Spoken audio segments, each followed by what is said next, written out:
Hi, ഈ ഒരു തിരക്ക് നിങ്ങൾ കണ്ടോ? എന്തോ ഒരു ഐറ്റം ഫ്രീ ആയിട്ട് കിട്ടും എന്നുകൊണ്ടുള്ള തിരക്കല്ല ഇത്. രാവിലത്തെ ബ്രേക്ക്ഫാസ്റ്റ് കഴിക്കാനായിട്ട് ഒരു കടയുടെ മുമ്പിൽ ആളുകൾ ക്യൂ നിൽക്കുന്നതിൻ്റെ ഒരു തിരക്കാണ് ഈ കാണുന്നത്.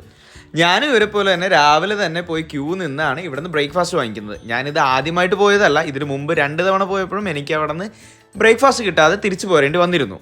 പാലാരിവട്ടത്ത് സംസ്കാര ജംഗ്ഷനിലൂടെ രാവിലെ പോയിട്ടുണ്ടെങ്കിൽ ഈ ഒരു തിരക്കും ഈ കട ഏതാണെന്നും നിങ്ങൾക്ക് മനസ്സിലായിട്ടുണ്ടാവും. എനിക്കെന്തായാലും രാവിലെ തന്നെ ക്യൂ നിന്ന് ഈ ബ്രേക്ക്ഫാസ്റ്റ് കഴിച്ചാൽ നഷ്ടമൊന്നും തോന്നിയില്ല. നല്ല കിടിലൻ ടേസ്റ്റുള്ള ചിക്കൻ സ്റ്റൂവും അതുപോലെ തന്നെ വെള്ളയപ്പവും പിന്നെ കൂടാതെ ഒരു പുട്ടും ബീഫ് കറിയുമാണ് ഞാൻ അവിടെ ഓർഡർ ആക്കിയത്. വളരെ ലിമിറ്റഡ് ആയിട്ടുള്ള ഒരു ഡൈനിങ് സ്പേസ് ആണ് ഈ കടയിലുള്ളത്. മിക്കവരും അവിടെ നിന്നിട്ട് കഴിക്കുന്ന രീതിയാണ്. മാത്രമല്ല ഇവിടെ സെൽഫ് സർവീസ് കൂടിയാണ്. ഇതുപോലെ കുറച്ച് ക്യൂ ഒക്കെ നിന്ന് നിങ്ങൾക്ക് നല്ല കിടിലൻ ടേസ്റ്റുള്ള ഒരു ബ്രേക്ക്ഫാസ്റ്റ് കഴിക്കാൻ താല്പര്യമുണ്ടെങ്കിൽ ഒന്ന് പോയി നോക്കാവുന്ന നല്ലൊരു സ്പോട്ടാണ് എറണാകുളം പാലാരിവട്ടത്ത് സംസ്കാര ജംഗ്ഷനിലുള്ള ഈ കാണുന്ന മാതാ റെസ്റ്റോറൻറ്റ്. അപ്പോൾ നിങ്ങൾക്ക് ഇവിടുത്തെ ബ്രേക്ക്ഫാസ്റ്റ് കഴിക്കണം എന്നുണ്ടെങ്കിൽ നേരെ വിട്ടോളൂ. ഗൂഗിൾ മാപ്പിൽ ലൊക്കേഷൻ അവൈലബിൾ ആണ്. അതുപോലെ തന്നെ വേറൊരു വീഡിയോ ആയിട്ട് കാണുന്നവരെ ടാറ്റ ബൈ ബൈ.